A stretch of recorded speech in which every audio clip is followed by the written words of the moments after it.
May 25th, 2015. I found myself in a position in life where I was divinely inconvenienced in just such a manner that the God of my understanding showed up and created just a big enough gap between me and the last needle full of heroin and cocaine that I was about to inject into my arm, to allow me to have a moment of clarity, to see what my life really looked like. And for the first time in my life, me, myself, Brandon Novak, was unaccepting of the outcome that I had continuously created for myself. May 25th, 2015, I found myself walking into my 13th inpatient drug and alcohol treatment center. I had lost count of outpatients and detoxes. My mother, God bless her soul, she had bought me a plot. People had began to take life insurance policies out on me. May 24th, 2015, the day before I walked into God willing my very last treatment center, I found myself coming to after being on life support for 7 days at Mercy Hospital in Baltimore City. The very same hospital that my mother is a nuclear physicist on the board of. My family reunions now started to look like me being carted into the emergency room, sometimes once a week, sometimes a few times each month, sometimes every other month. And they'd hit me with the Narcan, they'd take me into the emergency room, and they'd run my name and they'd say, hey, somebody call up to the 3rd floor, let Pat know we have her son. Someone give Pat a call and let her know Brandon's back.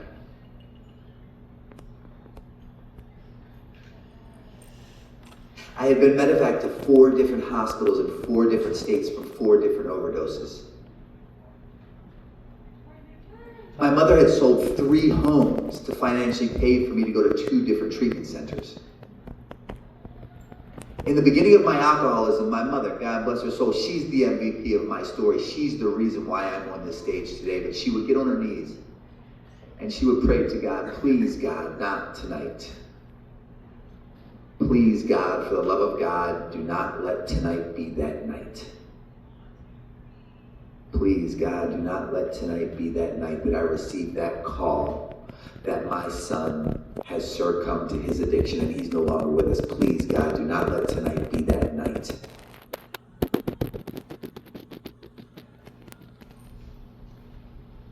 Fast forward to I'm a 38-year-old homeless heroin addict whose days are spent standing on the corner of Eastern Avenue and Patterson Park in Baltimore City, prostituting my body just to secure enough finances to acquire 1 more bag of heroin. My nights are spent sleeping in an abandoned house, also known as a shooting gallery.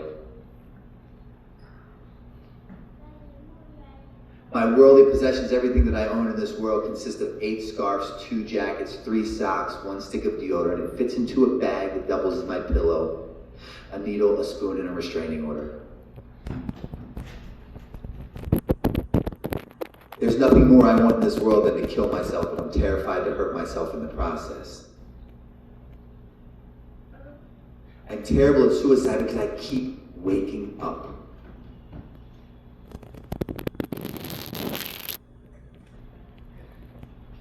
And I found myself at this position where I'm so low the curb looks like a skyscraper. And again, my mother, the MVP of my story, the reason for which I am here today with you beautiful ladies and gentlemen, she goes to the same church across the street from her same house in Little Italy in Baltimore, Maryland, and she gets on her knees and she prays to the very same God. And her prayer has now progressed to, please God, for the love of God, let tonight be that night. Please God, let tonight be that night that I finally receive that call. That my son has succumbed to his addiction, he's no longer with us, just so I can finally know and have a peace of mind in knowing that my son will be safe once and for all. Please let tonight be that night. I travel the nation, I travel the world, and I give my talk over and over and over, and no matter how many times I give this talk, that does not roll off my tongue right. Because I don't know about you, but as a child I had goals, I had dreams, I had aspirations, I had ambitions. I was going to be somebody. More importantly, who I was not going to be was that drug addict father of mine. So I made it a point to prove throughout my life that I will excel at everything I do to ensure that I will never be that man, and that nobody has to feel the kind of things he makes my family feel as a kid coming up. But everything that I share with you tonight in my very short 45-minute timeline is my story. So it's easy for you to get my talk. I don't have to study, I don't have to think, I don't have to rehearse. All I have to do is remember. And you're going to hear in my talk that I'm very upfront and I'm extremely graphic and I'm very descriptive. Because you see, when this alcoholic forgets the pain that brought him through the doors of treatment center number 13, begging to God for one more bed, it's not a matter of if, but when I return back to the pain that brought me to said door. History repeats itself as it generally does in society. I keep my past married to my present because the moment that I forget the pain that brought me here, I will return. But again, this is my story. And I think that it's only right, because I just gave you a lot, to give you a better understanding of how I got to that point. So I have to take it back. And everything throughout my journey, I've learned that life generally is in retrospect, and today live forward and learn backwards. So what I talk about today here with you over 10 years sober is not what I knew when I walked in with 20, 30, 40 days, wondering if I could make it through the night.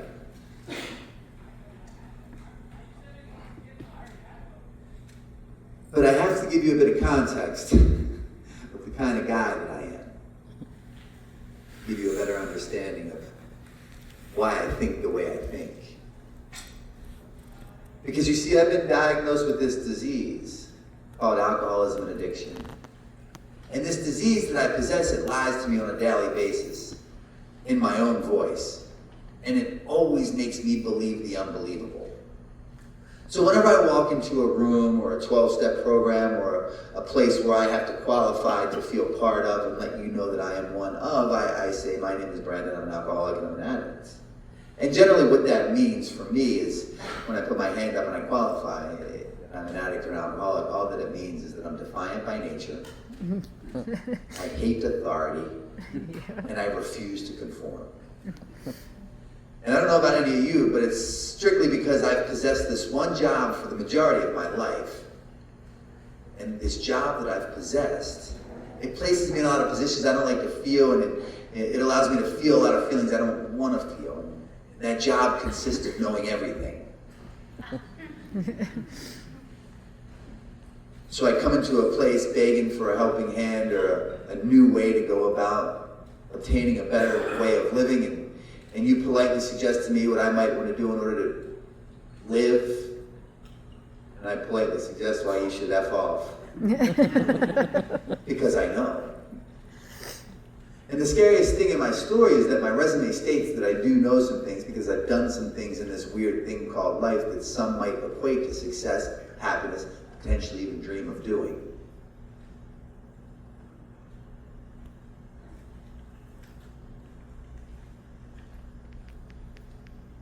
But I never quite grasped the reality of my situation until I was ready to come to terms with what I suffered from. And when I was willing to come to terms with what I suffered with, then I was actually able to be accountable for my actions. So now that you have a better understanding of the way I think and why my perspective kind of looks the way it looks, I was born and raised in Baltimore. And I come from a very good family and a loving home. And if you would have called me 30, 60, 90 days into my early sobriety journey, I would have told you that my home life was the most debilitating thing that no child should ever have to endure. And I would have meant what I said when I said that.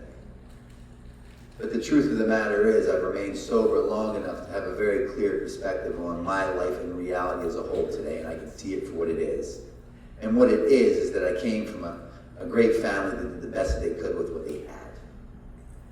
For me, what that looked like is my mother, at the age of 15, got her very first job in Baltimore City at Mercy Hospital, drawing blood, a phlebotomist, if you will, for $5 per vial. She worked her way up the ladder to ultimately become a nuclear physicist at that very same hospital, on the board of that same hospital. Recently retired after 53 years of gainful employment, second longest employer in Mercy Hospital history. Yeah.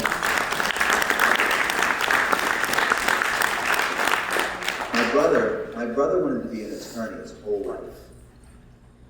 By the time he passed the bar and he graduated law school, he was literally blinded in student debt. He had no idea what his next move was going to be to get himself out of the position that he had created for himself.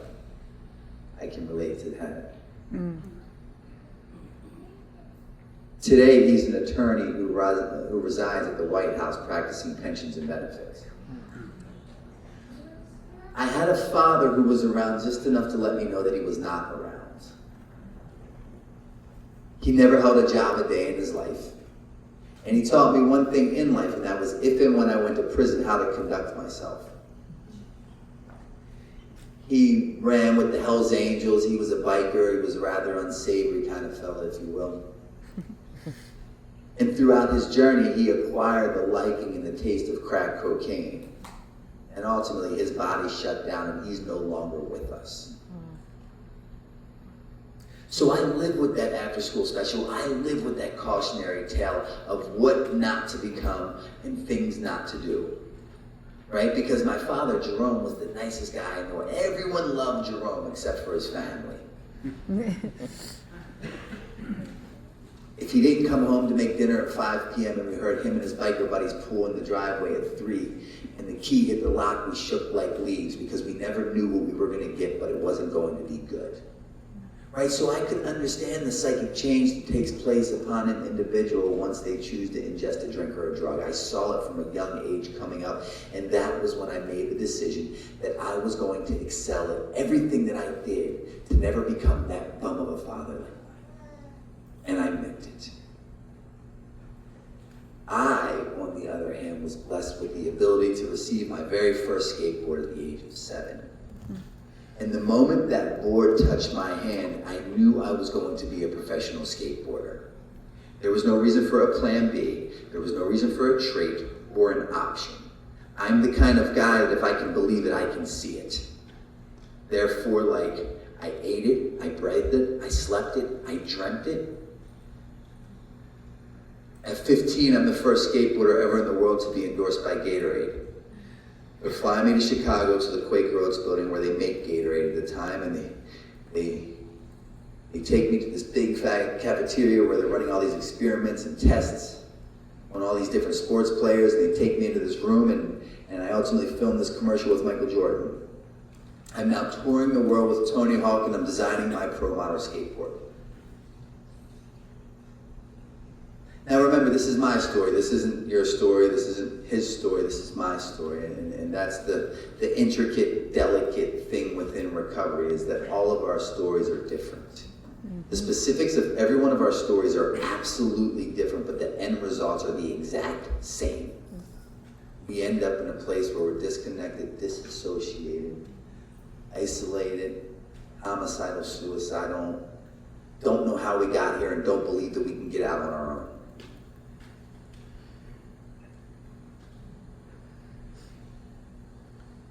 I don't recall the first time I ingested a drink or a drug. I don't recall the first time I hit the pipe, I sniffed the line, I ate the pill, I drank I don't recall that. I recall the first bag of heroin that I injected, but nonetheless, the other things, because my story isn't one of which where I hit the line, I swallowed the pill, I drank the bottle, and I had that aha, that white light moment that I've now found the reason for which I will live the rest of my life. It's not my story. As a matter of fact, skateboarding did for me at a very young age what drugs and alcohol did for me at a later age. Right? You give me that skateboard at the age of 7, you put me in a room with the world's prettiest models, I'll not only believe they've been waiting for me, but that they're dying to marry me. That wasn't a joke. But you see, drugs and alcohol will produce that same delusional narrative later on down my road that I would really believe was my reality, because after all, that's the job of my addiction, is to disconnect me from reality. So the world you live in and the world I live in are two completely different worlds. I don't recall the first time I ingested a drink or a drug, but what I do recall, as sure as the day is long, like this microphone's in my hand, the very first time someone attempted to get between me and my drink or drug. And unfortunately, my story looks like anyone that ever attempts to get between me and my drink or drug must and will go. Mm-hmm. And it is not personal, it is just business, I promise you. Mm-hmm. Because you see, I was raised with a really loving mother who taught and instilled in me morals and values and how to treat my brothers and sister, which are ultimately God's children, with empathy, with sympathy, compassion. I was instilled with those ethics, but God forbid, do not catch me when I'm ill. Because what I have to do in order to get that, you are not going to like, but please just know it is not personal, it's just business. Because I don't want things to be the way they are, but the disease from which I possess no longer allows me to have a say-so in how things are. And what that looked like for me is I'm on a tour with a bunch of professional skateboarders, and we're going from city to city to state to state. We do these demos at these different skate shops in these different towns. And I'm in downtown Atlanta with another professional skateboarder by the name of Mike Vallely. And Mike Vallely catches me with drugs. And he says, look, Novak, get rid of the drugs or get off the tour. As any good alcoholic does, I take the drugs, I throw them down the sewer. We finish the demo, I get back to the hotel, I meet a young woman at the hotel, she drives me back to said sewer. I fish the drugs back out of the sewer. Short story long, I'm now caught with the drugs and I'm kicked off the tour. That very night, shipped back to Baltimore. Now you see, my delusional alcoholic brain that always lies to me in my own voice and always makes me believe the unbelievable tells me that the skateboarding world needs me. It cannot go on without me, and I am an asset. And in reality, the skateboarding world does not need me.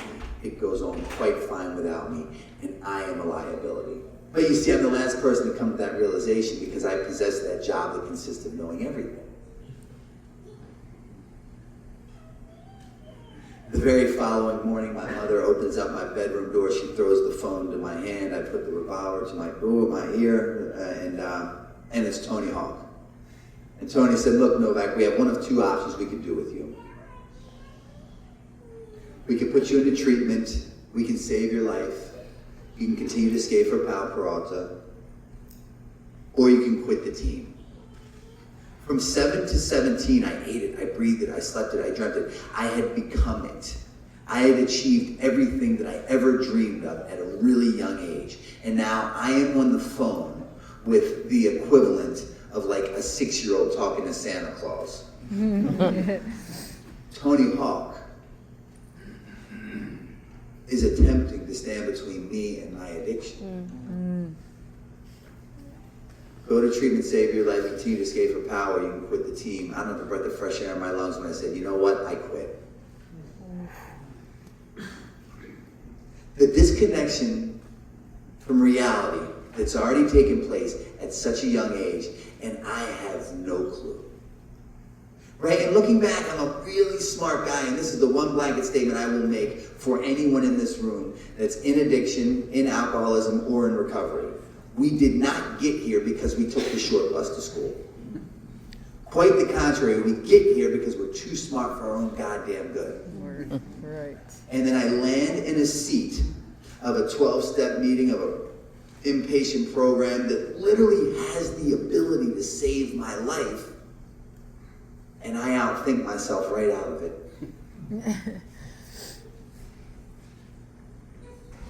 Because recovery is one of those things that work so well, I stopped doing it.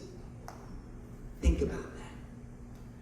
So understanding the complexity of my disease from which I suffer from, but more importantly, accept, I have a lot of things that I'm up against on a daily basis. And I would look back and I would say, how do I keep getting beat so bad by my disease, right? And I'm not talking like a skinned knee or a bloody lip. I'm talking like, teeth pulled out one at a time. Eyes slowly gouged out, slowly skinned alive, ears, nose severed from face and head. Like that's the kind of beatings that I get. And I can't understand how it's so bad every time. Mm-hmm. And again, life being lived forward, learned backwards, it dawned on me one day why it was the way it was. Because I never quite gave my addiction the time, attention, or respect it deserved.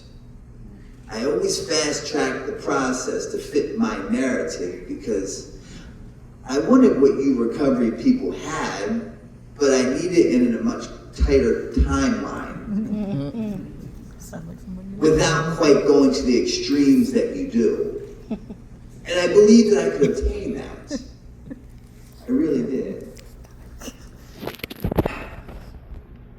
So now I have this newfound freedom.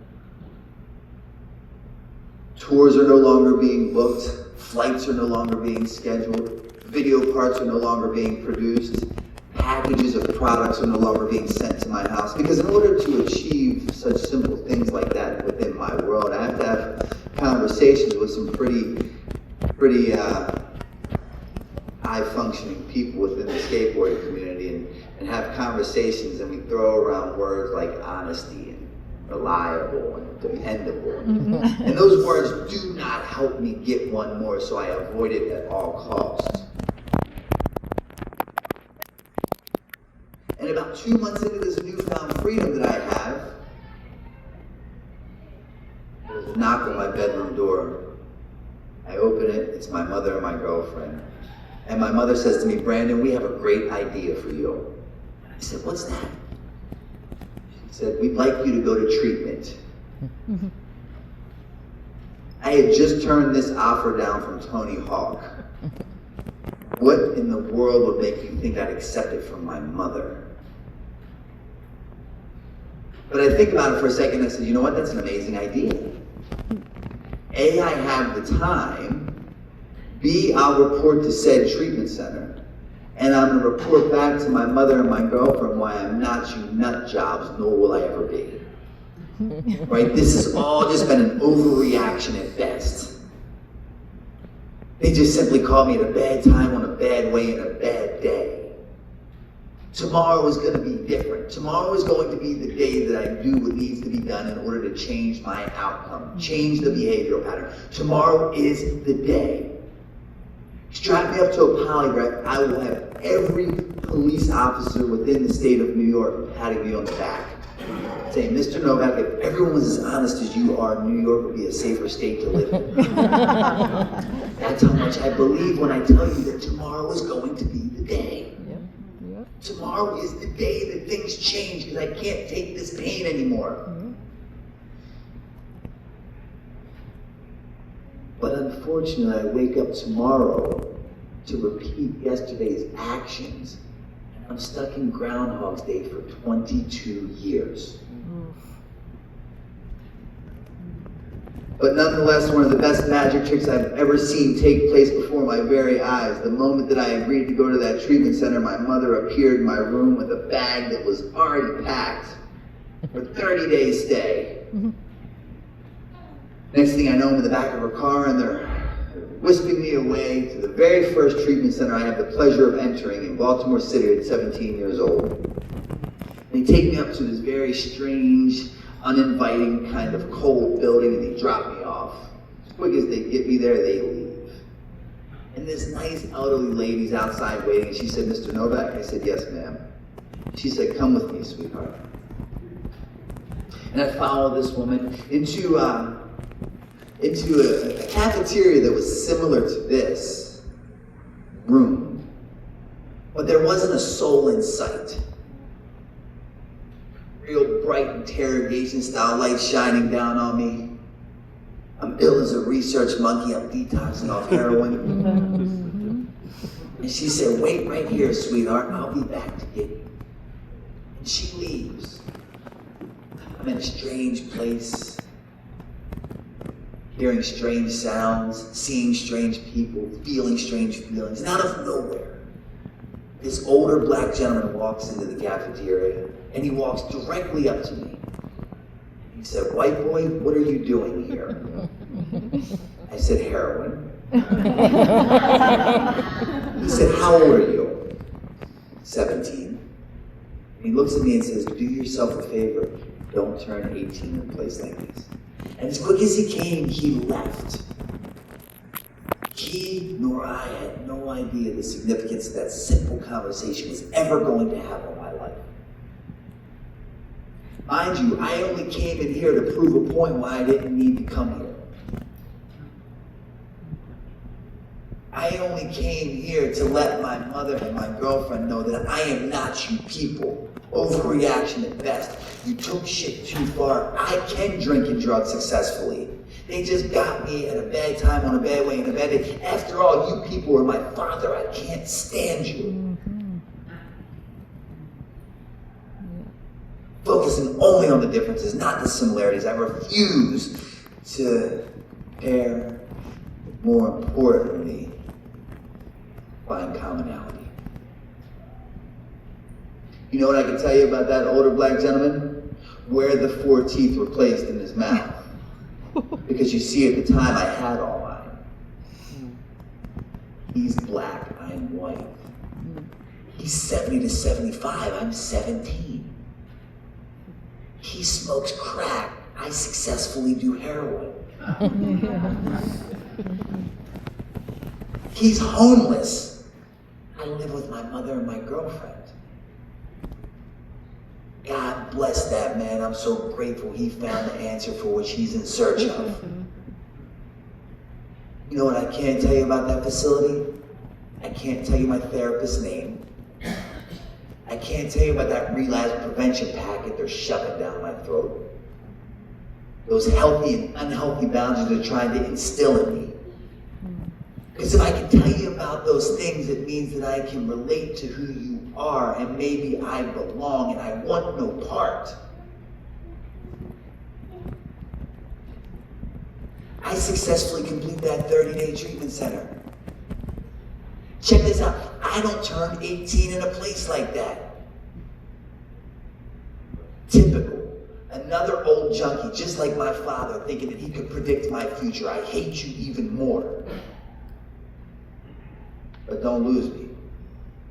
I turned 20, 21, 22, 23, 24, 26, 27, 29, 32, 33, 35, 36, 37, and 38 in a jail or a treatment center. Every year I'd come to on whatever bunk of whatever cell of whatever jail I happened to be in, or whatever bed of whatever treatment center I happened to be in, and I'd think back to that older gentleman.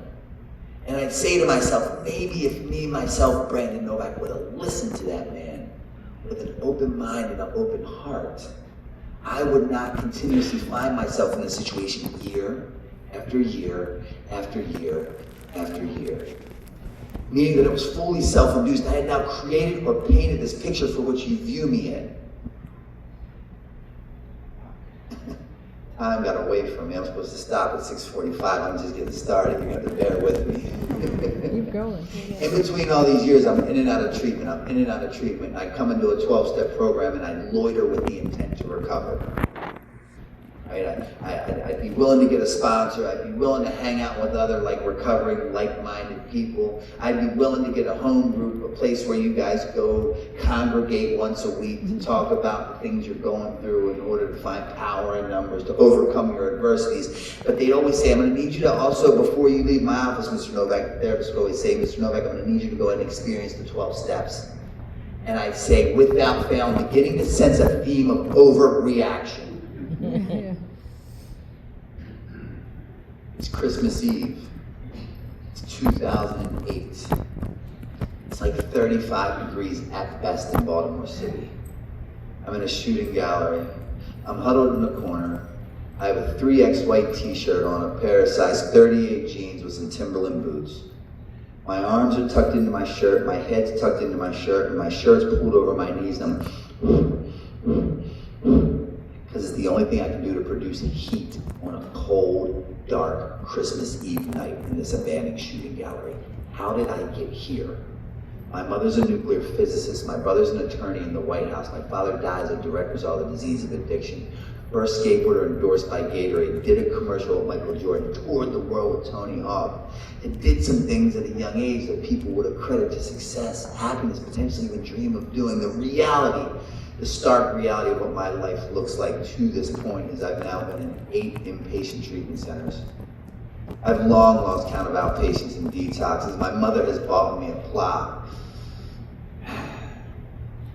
Now I trip and I fall into these movies, Jackass, and these TV shows called Viva La Bam. And within this world, the character that I play on the big screen is literally a junkie's dream. Right? The more outrageous my behaviors are, the more outlandish my antics become, the higher the ratings go, the more money I make, the more in demand I am, the more dope I can shoot. But within this entertainment world, the beautiful people at Paramount Pictures who sign my checks, they say, if we book Novak the flight, will he make the flight? Let's say we book him the flight, what condition will he be in when he gets here? Let's step out on a limb. Let's say we actually book him the flight. Let's say he makes the flight. Is the same thing that's going to happen as it did last time, where I have to find him unconscious in the bathroom, laying on the floor with a needle hanging out of his arm? Not a good look for the work world. My paychecks are now being diverted to my second ex-fiance. There's 2 of those because clearly they have a behavioral pattern of trying to interrupt me and heroin. It never works out well for them. My people in my life are in fear that if I start seeing that kind of money, I'll surely be buried in that plot that my mother has bought me with my name on it. But just like in the skateboarding world, my delusional alcoholic brain that lies to me in my own voice, that always makes me believe the unbelievable, tells me that the Jackass world needs me, it cannot go on without me, and I am an asset. In reality, the Jackass world does not need me, it goes on quite fine without me, I'm a liability. I'm the last person to come to that realization because I possess that job that consists of knowing everything.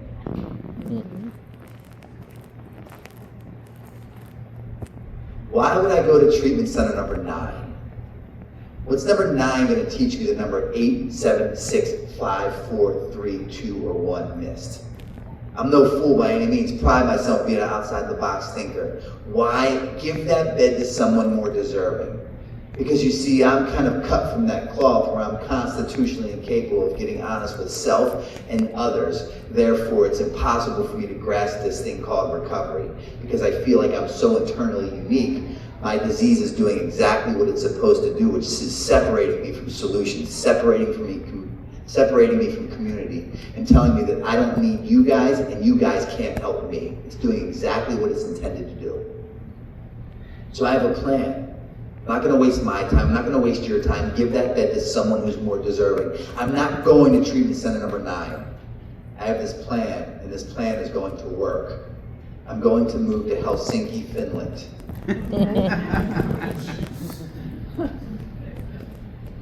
The fact that you're laughing at my plan proves to me who the real fool is. Thank God that you laughed, but I'm really just trying to paint this very clear, vivid picture of how disconnected from reality I am at that moment in that time. This plan is sure to work. It's across the world. They don't even speak my language.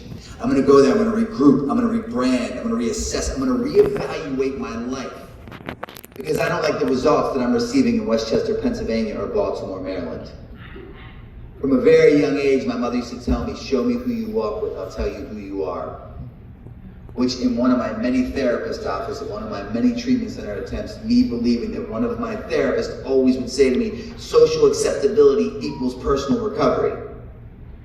That's where I hoped you would laugh. That is not the truth. But you see, my delusional alcoholic brain will create these narratives that justify and support my relapse behaviors when they're taking me in the direction of a drink, so I'll make shit up on a daily basis. And I really believed that she had said that to me, so I interpreted that as if the home was big enough, the account was high enough, the car was new enough, and the woman was pretty enough. I had to be doing well. Can't keep a needle out of my arm to save my life. Nonetheless, there's a connection with those two things, which is why I'm breaking that down to you. Show me who you walk with, I'll tell you who you are. Social acceptability equals personal recovery. I get on a plane in Philadelphia. I fly to Helsinki, Finland. I have a car service take me to the Ritz-Carlton of Helsinki, because what junkie stays in the Ritz-Carlton? I get to the concierge desk. They take my belongings to my bedroom. I pass these businessmen in these expensive suits having these meetings at the lobby bar, and I belly right up to the bar and I order a glass of wine followed by a second. There's 4 glasses to a bottle. I've now graduated to the bottle. I meet a gentleman at the bar. He scribbles a number on a piece of paper and he slides it to me. And I'm now calling this number, having black tar heroin delivered to me in abundance. I'm in the bathroom, I'm doing what I do, and I decided I'd call that sponsor that I had attempted to get throughout my many tries of finding recovery. And I called Lex and I said, Lex, how did this happen? Lex, how did this happen? I was not supposed to do what I was doing in Baltimore or Westchester in Finland. How did this happen? Lex said to me, if you have a second, Novak, I'd like to share with you something. But you see, I know you're a really busy man with a really full itinerary.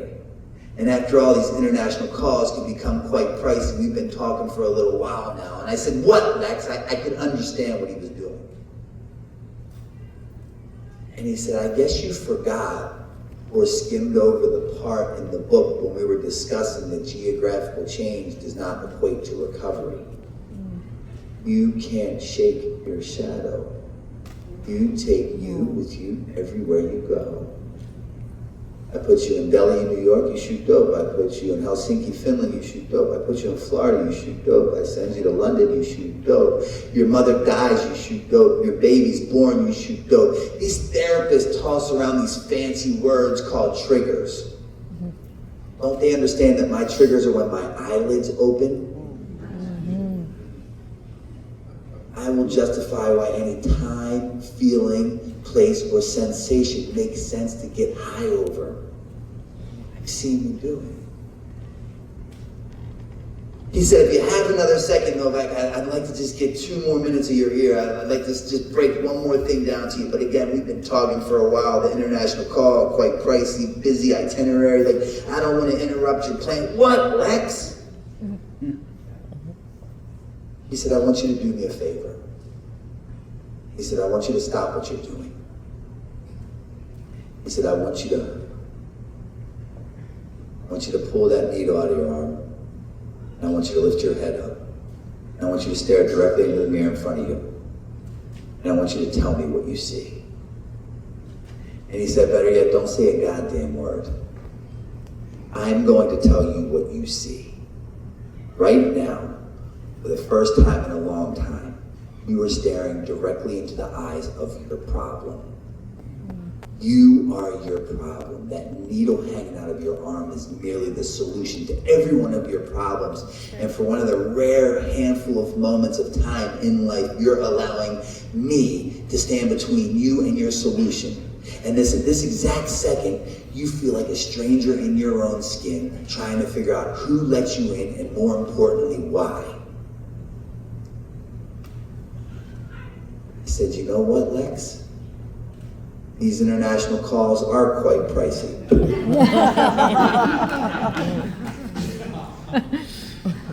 I'm serious. I've been talking for some time. My reality and your reality are 2 different realities at that current state.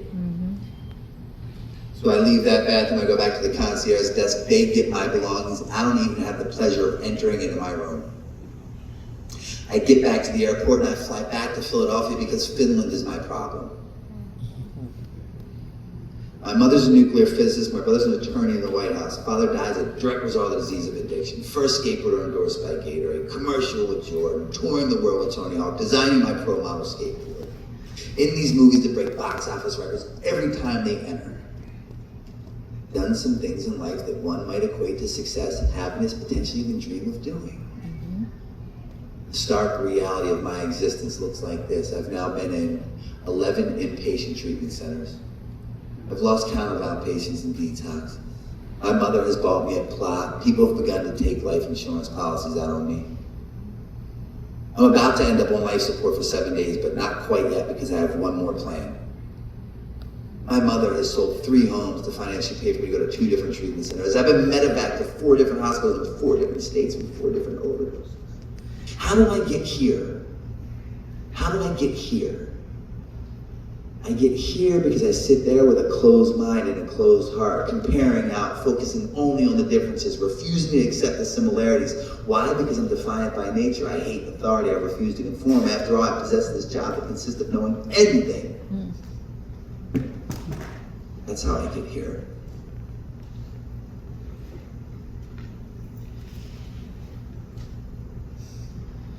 Why should I go to treatment center number 13? What's number 13 going to teach me that 12, 11, 10, 9, 8, 7, 6, 5, 4, 3, 2, 1 is missed? Why? Why waste your and my time? Clearly, I'm of the variety that's constitutionally incapable. I've been deemed unhelpful and unfixable. Nothing more I want to do to kill myself, but I'm just terrified that I won't make that work. So I decided I'm going to write a book. I'm going to write a book. What I didn't tell you is that I have no high school diploma. I was expelled from the 11th grade as a direct result of my addiction. I get my GED after my first book is published, but only because I'm incarcerated, and they offer me this course, and they say, hey, if you get your GED while serving your time at this penitentiary, we will supply you with a pizza party from Domino's. I have time, I love pizza, guess what happens? I ace that thing like a Yale valedictorian. True story. But I decided I'm going to write a book. No fool by any means. I'm a big fan of a man by the name of James Fry, who wrote a book called A Million Little Pieces. His book was given to me along my journey. I read that book, I loved that book, and that book was written in 12 chapters, so I studied his outline and I replicated it. I wrote 12 chapters, and I have a co-author who's a very smart man with letters in front and behind his name. I take my 12 chapters, give them to him, and he turns 12 chapters into 23. We acquire a literary agent. My literary agent shops my manuscript around to a whole bunch of publishers, a whole lot of no's, a couple yeses. We come to an agreement with Kensington Publishers Citadel Press. I'm now a published author. Right? Not like a self-published, you get a ghostwriter, you pony up a few grand and they write your stuff and then you sell it on your Facebook. I'm like a published author. Actually, my book was recently revised in its 12th edition. Most of you probably aren't aware of the significance of that, nor was I until I understood it. 98% of books that are published don't get revised after their first edition.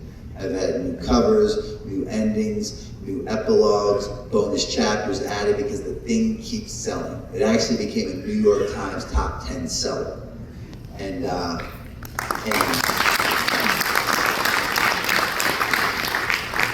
you would think. See what happens when you gotta let me finish. I'm now receiving hundreds of thousands of pieces of mail from people saying, hey Novak, I read your book. I didn't want my story to get as bad as yours. I have 30 days sober. Of people like you, Mom, saying, I read your book. I understand why my daughter picks the needle as opposed to coming to have dinner with me on the weekends. It's not from a bad mom, it's that she suffers with the disease of addiction. I'm saving people's lives. I'm giving people better understandings of addiction and alcoholism. I interpreted that as I just wrote the big book of Alcoholics Anonymous or the basic text of Narcotics Anonymous.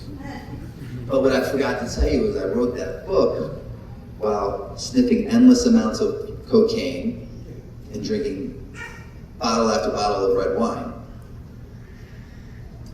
The night my book's being released in Times Square in New York City, my family's there, my manager's there, my agents are there, all the well-to-do people in the scholarly world have showed up for this important event. My family believe that I've maybe finally turned the corner. I've overcome this adversity that's crippled my life for the last 2 decades.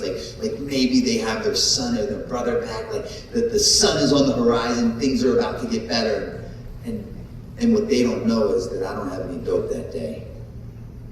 I don't have any dope, and I don't feel good, and no one will give me any money. And I have a buddy of mine with me from Baltimore, and he's over there, and all of a sudden we're in the bookstore, and they wheel my books in on this dolly in these boxes set up the display. The setting, and I'm going to do an autograph signing, and it's the release. And me and my buddy, we take one look at each other. We don't say a word, but we have that conversation of the heart, untreated, if you will. I stand up, he stands up in uniform precision. I go over, I grab 2 boxes of my books. He grabs 2 boxes of my books. We've now just stolen 4 boxes of my addiction memoirs for my own book release party. We run to the train station and catch the next train from New York back to Baltimore. Sell the books, buy the dope. Waves, I get on the train, I go back to Philly, to my ex-fiance in my home. And I walk up the stairs, and the common theme in my story is that locks stop working. I get to the top of the stairs, and I put the key in the lock, and the lock doesn't work, so I kick the door in. When I kick the door in, this home is completely abandoned, it's empty. She had taken our paintings, she had taken our furniture, she had taken our cats, she had taken our clothes. I found myself in a position that some people might be able to relate to. I'm lying on the floor in a fetal position, crying uncontrollably, and it dawned on me at that moment that this home is now a spitting image of what I have become. This big empty shell of a house now consoles this big empty shell of a man who's lying on the floor in a fetal position, crying uncontrollably. And guess what the only thing I can think of at that exact moment is? That older gentleman from that very first treatment center that walked directly up to my face and said, do yourself a favor and don't turn 18 in a place like this. Because yet again, if I just would have listened to that man with an open mind and an open heart, I would not be in this position, right? My outcomes are completely self-induced. I'm starting to recognize that the common theme in every one of my problems are me. Right? And if I could just stay out of my own way, things might get good, but I continue to rearrange the furniture on the Titanic, and my ship sinks every goddamn time. And at that moment, my phone goes off. And I don't know if anyone in this room remembers, but around 10 and a half years ago, in Baltimore City, the police killed a young black man by the name of Freddie Gray. And my mother lives around 15 blocks from where that incident occurred. And when that incident took place in Baltimore City, Baltimore turned into the movie The Purge. They were robbing, they were looting, they were shooting, they were stealing, they were burning blocks down, they were burning police cars down, and they brought the National Guard into town, who stood on every other corner with a machine gun and a tank, and they imposed the 8 o'clock curfew. No one was to leave their house past 8 p.m. My mother called me, crying uncontrollably, and said, Brandon, I'm terrified for my life. Can you please come make sure that they don't burn me in the riots? My mother has prayed for me when I didn't pray for myself. She's loved me when I didn't love myself. She's fed me when I didn't feed myself. She's bathed me when I didn't bathe myself. There is nothing then or now that I will not do for that woman. And she's on the other end of this phone crying for the safety of her life. Can I come make sure she's safe? In theory, my plan is to get up off that floor, catch that train back to Philly, and make sure that she is safe as humanly possibly could be. In theory, that's my plan. In reality, my disease said, that's a real cute plan you've come up with, sweetheart. That's a very beautiful plan you've come up with, my love. But I'm going to show you what your reality is going to look like. You will get on that train. You will make it back to your mother's house. You're going to walk up into her 78-year-old bedroom. You're physically going to remove that woman from her bedroom. You're going to take that bedroom over. You'll leave once a day for 3 months. You're gonna shoot speedball after speedball in that bedroom while chain smoking. Your mother's gonna be in fear that you're gonna fall asleep while shooting up and chain smoking, and she's gonna start sleeping next to the sofa directly next to the front door downstairs in fear of you catching her house on fire. She could probably make it out alive. How did I get here, man? How did I get here? There were a lot of places I thought that I might end up in this lifetime, but how did I get here? I wouldn't wish this outcome on my worst enemy. One particular morning, I sneak down the stairs, I sneak out the door, and I go do what I'm doing, and when I come back to her house, I get to her front door, and I put the key in the lock, and guess what? The lock don't work. Now, I love my mother. I would never kick her door, and so I politely knock. There's layers to this depravity. You see what I'm saying? I don't mind removing her from her bedroom, making her sleep on the sofa in fear for her life, and I'm going to burn her up in the middle of the night, but God forbid I kick her door in. I knock on the door politely, and there's this big glass door, and from a distance I see this big shadow overpowering this little shadow, and the slower and the closer they get to the door, I can start to make out what I'm looking at. And it's my hotshot attorney brother that works in the White House in Washington, D.C. He drove down from D.C. this day to my mother's house. You see, my mother refused to walk up in that bedroom, right? Ignorance is bliss. What mother wants to watch their son kill himself on a layaway plan, one bag of heroin, shot after shot? This particular day, my brother drove down, he walked my mother up in that bedroom, and that bedroom looked like a murder scene. Right? There's blood on the ceilings, there's blood on the walls, there's needles, there's cookers, there's bags. If you can't relate, thank God. If you can relate, you might want to thank God. Mm-hmm. My mother crying uncontrollably, the door slowly opens. It's at this point that I can no longer deny the severity of my disease. And I can no longer justify, minimize, or deflect the outcome that's created as a direct result of me continuously sticking a needle into my arm. And I look at my mother, my words hold no more weight. I don't even try to talk my way out of this. I'm looking at my mother, and all I can say to her is, I said, Mom, do you hate me? Crying uncontrollably, she lifts her head up, she said, my son, I will never hate you, but I will no longer love you to death. And with that, my brother hands me everything that I own. Everything that I own fits into a bag that doubles as my pillow. You must go, she says. And I take my belongings, I'm walking down the street, and I get to the corner, and a police officer bends the corner, and he pulls right up in front of me. He said, are you Mr. Novak? I said, yes, sir. He said, this is for you. I opened it up as a restraining order. Oh. He said, I promise you, if I catch you back on your mother's premises again, I will not be so kind. My mother's a nuclear physicist. My brother's an attorney in the White House. My father dies a direct result of disease of addiction. First skater endorsed by Gatorade, commercial with Michael Jordan, toured the world with Tony Hawk, designed my pro model for Pal Peralta, in movies that break box office records, New York Times top 10 selling author of an autobiography addiction memoir. I've done some things in life that one might equate to success, happiness, maybe even dream of doing. The reality of what my life looks like is I'm standing on the stoop of my mother's house as my brother hands me everything that I own.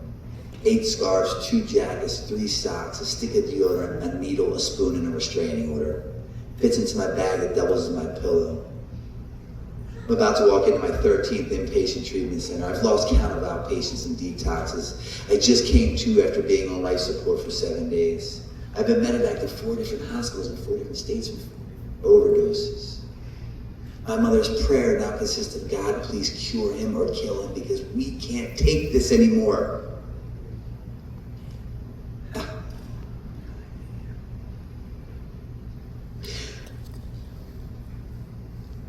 I attempt to buy a handful of drugs. I get robbed before I buy the drugs. They rip my clothes off. My clothes are tied on by a shoestring. I'm optionless, I'm hopeless, I'm resourceless, and this phone goes off, and it's this woman, and she said, hey, I read your book, it saved my life. I don't care, because I don't want mine right now. She said, what do you say about an all-exclusive paid trip to Fort Lauderdale? That's great, I need some heroin, some cocaine, some Xanax, and some wine. She says, no problem. My book saved her life, but she's going to give me substances that kill mine, whatever. A little bit more research shows that she lives in a hotel. That's not a good look either. A little bit more research proves she's like a lady of the night. I have no issue with any of that. I've done both of those things. I make it to the airport, clothes tied on by a shoestring, and get up to the ticket counter. Remember how I started off my talk? I told you I was divinely inconvenienced in a way that my higher power showed up and created a big enough gap between me and the last injection that I put into my arm to have that moment of clarity to see what my life really looked like, and I was unaccepting of it. This is that full circle moment, don't miss it. I get up to the counter at the airport attempting to board this flight to Fort Lauderdale. Two things I've learned in my career is I will never win an argument with a judge or a TSA airport security agent. What they say goes. I get up to the counter and the woman takes one look at me. She says, "Mr. Novak, are you under the influence of anything?" I say, "Absolutely not." She said, "I believe you are. You will not fly for 72 hours. My heart was beating 10 million miles an hour like I just shot 20 kilos of cocaine. I did not want to get on that plane. I knew my life was going to end really bad if I entered that flight. But the disease from which I possess no longer allows me to have a say-so of what I will or will not do. It tells me where to go, when to do it, and whom to do it with. What I didn't know then that I know now is that the God of my understanding dressed up in the form of a TSA airport security agent and did for me what I could not do for myself, which was deny me access to that flight. I get out of line, I call the same sponsor I called in Finland, Lex, and I said, "Lex, I'm stranded at BWI airport and I want to kill myself." He said, "No, what you're going to do is you're going to get on a train. You're going to come back to Philadelphia. You people, I wasn't buying what you were selling. I was not drinking your Kool-Aid. You people reminded me of my father, you weird recovery, like cult-like people. Now, you people are the only people that will take my calls. You people are the only ones excited to see me. You are the only ones that will show up when I ask for help. You leave your cookouts, your family, your loved ones, Memorial Day 2015. You come pick up this hopeless, helpless alcoholic. You allow me to spend the night with you. You take me to see my parole officer the following morning. He grants me one more chance. Sends me back to the same facility I had been to 4 attempts out of my 13 overall. Every other attempt at that facility looked like this. I would sit in the same chair with that same intake coordinator and she'd say, "Okay, Mr. Novak, your insurance covers you for 90 days. And I'd say, in theory, 90 days sounds great, but in reality, I'm more of like a 45-day-ish kind of guy. And she would laugh at me just as every one of you did. And she would say, anything you put in front of your recovery does not or will not matter because it will go. Memorial Day 2015, the terms of my contract were forever going to change. I had finally been demoralized in just such a fashion from drugs and alcohol, was beaten into that state of reasonableness, that when I ended up in the same chair with the same coordinator and she gave me the same offer, for the first time in my life, I couldn't come back with a counter offer. Because if I said no, it entailed an explanation. I was literally, and thank God, beaten speechless by my disease. All I could do was shake my head. Yes, she said, "Sweetheart, you're in no condition to do this intake. Get out the detox. I'll see you in 7 days." I take my 8 scarves, my 2 jackets, 3 socks, stick of deodorant, needle, spoon, restraining order, and I'm walking up to the detox. And there's this 22-year-old tech by the name of Brian. And Brian's always working when I come. And Brian said, "Mr. Novak, you're back." I said, "Brian, aren't you a fucking genius, man? You don't miss a beat, do you, Brian?" And I told you I got robbed. My clothes were literally tied on by a shoestring. And Brian said, "Mr. Novak, I regret to inform you, but your clothes are not rehab-oriented. You need some underwear, you need some sweatpants, you need some slides," because everything was hanging out. Like, they ripped my pockets, you name it. I was like not in the condition to go to a detox. And I had heard you weird people say things like, a grateful alcoholic will never drink again. And a grateful addict will never use again. And it didn't make sense until it made sense. And the day that it made sense is when Brian, this weird 22-year-old boy, took me to the basement of a Catholic charities rehab that cost me $2 to get into. I'm standing in the basement and I'm holding his phone with the light as he thumbs through these boxes that say donations, and he's trying to find me some used underwear. And I'm praying to God, please let him find me some underwear. Brian doesn't find me any used underwear, but what he does find me is a pair of size 40 women's sweatpants with no drawstring. a woman's tank top, and a pair of size 13 Jesus sandals. I don't know how alert or attentive any of you are, but I'm not a woman and I do not wear a size 13. Two things were taking place on what I thought was going to be the worst day in my life that was turning out to be the best day that will ever happen in my life as I know it. The very first thing that took place when he handed me the clothes that were not meant for my body and the shoes that were not meant for my feet, I came to the understanding that everything that I thought I know, what I really do know is that I have no idea. And my best of thinking has me in some weird basement with no electricity. Some weird boy has given me clothing for women, and I'm grateful. The second thing that took place when he gave me those clothes, I was overcome with a sense of willingness unlike anything a human has ever or will ever produce. Right?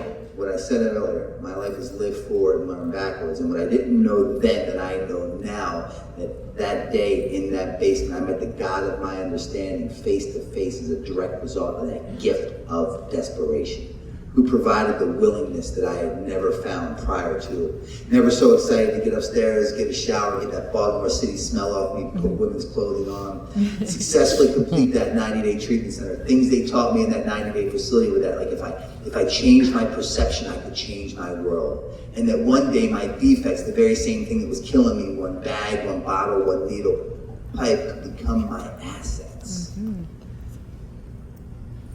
I successfully completed that 90-day treatment center. On my 91st day, my mother called me and she said, Brandon, I hate when you come to visit me. My mother, the one who bought me a plot. My mother, the one who prayed for my death. My mother, the one who sold 3 homes to pay for me to go to 2 different treatment centers. My mother, the one that served me with a restraining order. My mother, the one that took life insurance policies out of me, called me at 91 days sober and said, I hate when you come back to visit me. And I said, why? She said, because I get so sad when you leave. Aww. I had been on parole and probation from 18 to 38. Never a free day in between. It followed me from state to state, state to state. 2 months shy of my 2-year sober anniversary, I signed my release papers. I'm a free man that can go anywhere with anybody, anytime I like. You see, I no longer live in that self-induced prison that consists of a 4-block radius that cost me $10 to get out of, one bag, one bottle, one needle, one pipe at a time. I decided I wanted to get my 2-year medallion abroad. I flew to Paris to an Alcoholics Anonymous meeting and picked up my 2-year medallion. On my 3rd year sober anniversary, I bought a home. On my 4th year sober anniversary, I flew to Amsterdam to an AA meeting and picked up my 4-year medallion. Most people do not equate Amsterdam and recovery. The truth of the matter is I'm a free man that can go anywhere with anybody, anytime I like, because I understand, but more importantly, accept that I suffer with a disease called alcoholism, not alcoholism. No. And I cannot stay sober on yesterday's sobriety. My sobriety has a shelf life of 24 hours. So if I do today what I did yesterday, I have a really strong shot of staying sober tomorrow. On my 5th year anniversary, you weird cult-like sober people would say shit like, in order to keep what you have to give it away. And I adhered to what you said. I absorbed it like a sponge because it was working. And after that 90-day treatment center, I went and I lived in a sober living house for 1 year. On my 5th year sobriety anniversary, I vowed that when I was in the position and financially capable, I was going to recreate that sober living house I lived in that did for me what no other place did. On my 5-year anniversary, I opened up my very first men's sober living house. 1 house, 10 beds.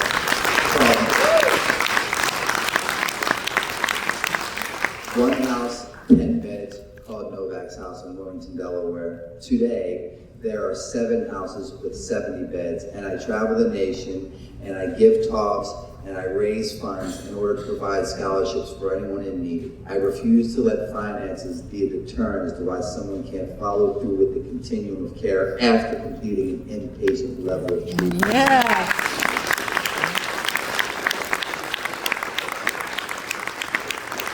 Two years ago, I opened up my very first drug and alcohol treatment center called Redemption Addiction Treatment Center. As we speak, I'm in the process of expanding and waiting for the state to grant us the approval to give us our license for our second facility in New Jersey. May 25th, 2024, I celebrated 10 years of continuous pride. Yes.